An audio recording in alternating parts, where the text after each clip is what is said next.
السلام علیکم ورحمۃ اللہ وبرکاتہ۔ ناظرین اکرام، 5 لوگ ایسے ہیں جن کو شب برات میں بھی معاف نہیں کیا جاتا ہے، اور یہ گناہ اکثر و بیشتر لوگ کرتے ہیں۔ اب آپ سمجھ لیں کہ یہ ایسی مقدس عظیم رات ہے ہی ایسی کہ جس میں اللہ تعالیٰ خود پوچھتا ہے کوئی مجھ سے توبہ کرنے والا، ہے کوئی مجھ سے معافی مانگنے والا تاکہ میں اسے معاف کر دوں، لیکن اس کے بعد بھی ان 5 لوگوں کو، یہ 5 گناہ کرنے والوں کو اللہ تعالیٰ معاف نہیں فرماتا ہے۔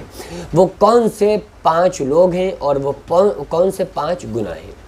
نمبر 1، شرک کرنے والا۔ جو بندہ شرک کرتا ہوگا، اللہ کی ذات میں کسی کو شریک کرتا ہوگا۔ شرک کا مطلب ہوتا ہے کہ وہ کام جو اللہ تبارک و تعالیٰ کرتا ہے، اس کام کو کسی اور کے لیے تصور کرنا کہ بھئی رزق دینے والی ذات اللہ کے علاوہ کوئی ہے، اور ہم کو موت اور زندگی کا مالک اللہ کے علاوہ کوئی ہے، یا جو کام اللہ کرتا ہے وہ کوئی اور بھی کر سکتا ہے۔ یہ اللہ کی ذات میں کسی کو شریک کرنا شرک کہلاتا ہے۔ تو پہلا، اللہ کی ذات میں شریک کرنے والا، شرک کرنے والے کی بخشش اس رات میں بھی نہیں ہوتی۔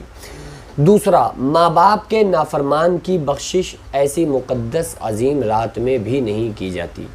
ماں باپ کے نافرمان، جو والدین کی نافرمانی کرتا ہے، اس کی بھی بخشش نہیں ہوتی ہے۔ تیسرا، وہ انسان جو رشتہ داروں کے ساتھ اچھا سلوک، اچھا برتاؤ نہیں کرتا ہے، یعنی رشتہ داروں سے لڑتا ہے۔ اب یہاں پر کچھ لوگ یہ کہتے ہیں کہ بھائی رشتہ داروں کے تعلق سے کہتے ہیں کہ اس میں میری غلطی نہیں ہے، بلکہ ہمارے رشتہ دار جو ہیں وہ ہیں ایسے، ان کی غلطی ہے۔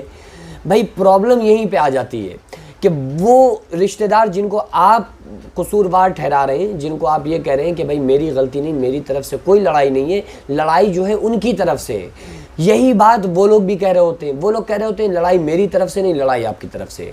وہ چھوٹی چھوٹی سی بات کو لے کر، چھوٹی سی بات آپ اپنے دل میں لیے بیٹھے ہیں ان کے خلاف، آپ کے خلاف چھوٹی سی بات دل میں وہ لیے بیٹھے ہیں۔ انہی باتوں پر پھر پورا ایک تماشا کھڑا ہوتا ہے، اور رشتہ داروں میں آپسی جو تعلقات ہوتے ہیں وہ آپسی تعلقات بہتر نہیں ہوتے ہیں، بلکہ وہ بدتر ہوتے چلے جاتے ہیں۔ تو اس چیز کو دونوں پارٹی کو ختم کرنا ہے، اور اگر آپ اللہ کی نظر میں اچھا بننا چاہتے ہیں تو آپ ختم کر دیں۔ آپ کہیں کہ ٹھیک ہے، ساری غلطیاں میری ہیں، آپ کی کوئی غلطی نہیں، اس کے بعد بھی میں آپ سے معذرت چاہتا ہوں، میں آپ سے معافی مانگتا ہوں، آپ مجھے معاف کر دیں۔ اگر یہ عمل آپ اللہ کے لیے کر لیں گے تو آقا علیہ الصلوۃ والسلام نے فرمایا کہ قیامت کے دن جو بندہ 3 کام کرے گا تو وہ اولیاء کرام کے ساتھ میں کھڑا کیا جائے گا، اللہ کے ولیوں کے ساتھ میں ہوگا۔ پہلا کام، توڑنے والے سے جوڑتا ہو۔ دوسرا کام، گالی بکنے والے کو دعا دیتا ہو۔ تیسرا کام، کہ برائی کرنے والے کی تعریف کرتا ہو۔ تو آپ برائی کرنے والے کی تعریف کرنے لگیں، آپ جو آپ سے توڑنا چاہ رہا ہے، آپ مثلا ایگزامپل آپ کا کوئی رشتہ دار ہے، آپ سے توڑنا چاہ رہا ہے، لیکن آپ اس کے بعد بھی آپ اس سے رکھیں، اگر اس کو منائیں گے تو اللہ کی نظر میں آپ بہت محبوب ہو جائیں گے۔ اچھا، دوستوں کے لیے تو آدمی یہی کرتا ہے، دوستوں کے لیے کہتا ہے کہ چلو بھائی کوئی بات نہیں، دوستی خراب ہوگی اس لیے ہم ہی خاموش ہو جائیں۔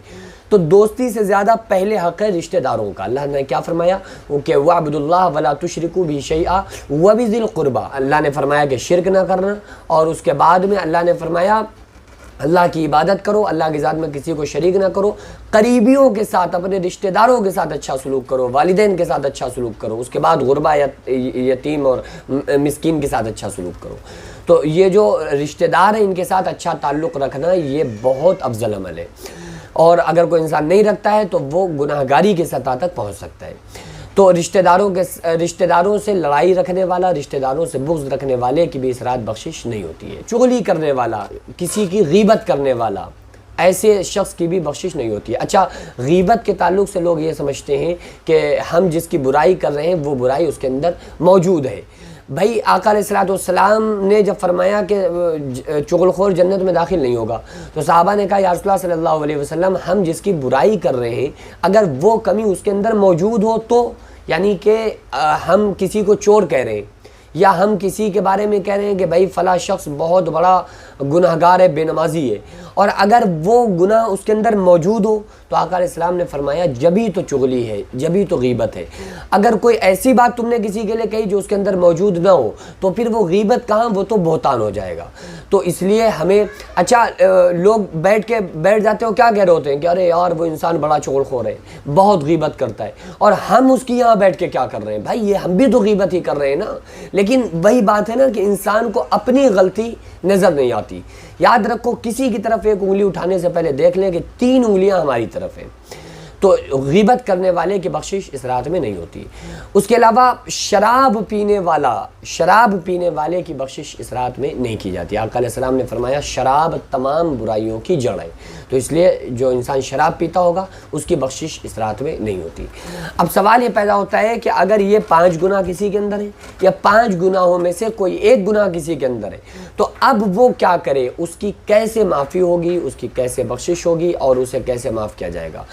تو آپ یہ دیکھیں نا کہ کسی کنویں کے اندر اگر جوتا گر جائے یا کوئی بھی غلیظ چیز گر جائے، اب آپ اس نجاست کو کنویں سے نہ نکالیں، جوتے کو نہ نکالیں، کنواں کا پانی نکال دیں، تو کیا وہ کنواں پاک ہو جائے گا؟ ہرگز نہیں۔ آپ کو پہلے اس نجاست کو اس کنویں سے باہر کرنا پڑے گا، اس کے بعد جب آپ پانی نکالیں گے تو کنواں پاک ہو جائے گا۔ اسی طرح سے پہلے ہم اس گناہ کو اپنے اندر سے ختم کر دیں، ہم اللہ سے اس گناہ کے تعلق سے توبہ کریں کہ اللہ اب ہم شرک نہیں کریں گے، اللہ اب ہم غیبت نہیں کریں گے، اللہ ہم چوری نہیں کریں گے، والدین کی نافرمانی نہیں کریں گے، رشتہ داروں سے نہیں لڑیں گے، شراب نہیں پئیں گے، یا ان 5 میں سے کوئی ایک گناہ پر ہم جو بھی ہم گناہ کرتے ہیں اس پر اللہ سے توبہ کریں، پھر ہم اللہ سے بخشش مانگیں گے تو اللہ تعالیٰ ہمیں ضرور معاف کر دے گا۔ دعا کریں اللہ تعالیٰ ہم تمام لوگوں کو اس رات خوب توبہ کرنے کی توفیق عطا فرمائے۔ وما علینا الا البلاغ۔ السلام علیکم ورحمۃ اللہ وبرکاتہ۔